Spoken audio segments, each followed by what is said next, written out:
బీజేపీలోకి నాగర్ కర్నూలు ఎంపీ అమిత్ షా సమక్షంలో నేడు పార్టీలోకి రాములు. ఆయన వెంట మరో ముగ్గురు ముఖ్య నేతలు. పార్లమెంట్ ఎన్నికల ముందు బీఆర్ఎస్కు షాక్ అంటూ ఒకరోజు చూస్తా ఉన్నాం. సో ఈ పోతుగంటి రాములు అనే వ్యక్తి నిజంగా కూడా రాసి పెట్టుకోండి. పోతుగంటి రాములు చాలా స్ట్రాంగ్ పర్సన్, చాలా స్ట్రాంగ్, చాలా వ్యక్తిగతమైనటువంటి ఇమేజ్ తోటి ఆయన గెలవడం జరిగింది.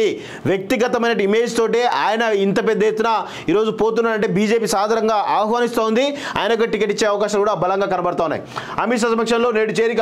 ఆయన వెంట మరో ముగ్గురు ముఖ్య నేతలు. పార్లమెంట్ ఎన్నికల ముందు బీఆర్ఎస్కు బిగ్ షాక్. లోక్నాథ్ రెడ్డి, జక్కా రఘునందన్ రెడ్డి ఇద్దరు కూడా పోతున్నాడు. పార్లమెంట్ ఎన్నికల ముందు బీఆర్ఎస్కు మరో షాక్ తగిలింది.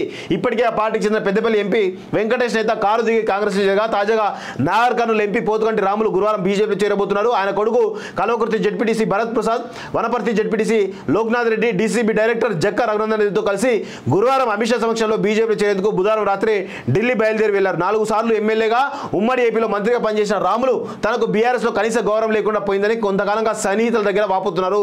అచ్చంపేట మాజీ ఎమ్మెల్యే పార్టీ జిల్లా అధ్యక్షుడు గువ్వల బాలరాజుకు ఎంపీ పోతుగంటి రాములకు మధ్య విభేదాలు తీవ్ర స్థాయికి చేరాయి. ఎంపీ కొడుకు భరత్ ప్రసాద్ కును జెడ్పీ చైర్మన్ కాకుండా గువ్వల 2 సార్లు అడ్డుకున్నారనే ఆరోపణలు వచ్చాయి. లోక్సభ నియోజకవర్గంలో ఎంపీ ఆయన కొడుకు ఫ్లెక్సీలను కూడా పెట్టకుండా అడ్డుకున్న గువ్వలపై హైకమాండ్ ఎలాంటి చర్యలు తీసుకోకపోవడంతో రాములు కలత చెందినట్టు సమాచారం. ఎన్నికల ముందు అచ్చంపేటలో జరిగిన కేసీఆర్ బహిరంగ సభకు కూడా ఎంపీని ఆహ్వానించలేదు. దీనికి తోడు అసెంబ్లీ ఎన్నికల్లో ఓటమి తర్వాత గువ్వల తానే ఎంపీ అభ్యర్థులంటూ ప్రచారం చేసుకోవడం కూడా వీరి మధ్య గ్యాప్ను పెంచింది. మరోవైపు తన కొడుకు భరత్ ప్రసాద్ రాజకీయ భవిష్యత్తు దృష్టిలో పెట్టుకుని బీజేపీలో చేరుతున్నట్లు తెలుస్తోంది. వీరితో పాటు Wanaparthy ZP chairman Loknath Reddy, DCB director Jakka Raghunandan Reddy కూడా బీజేపీలో చేరబోతున్నారు.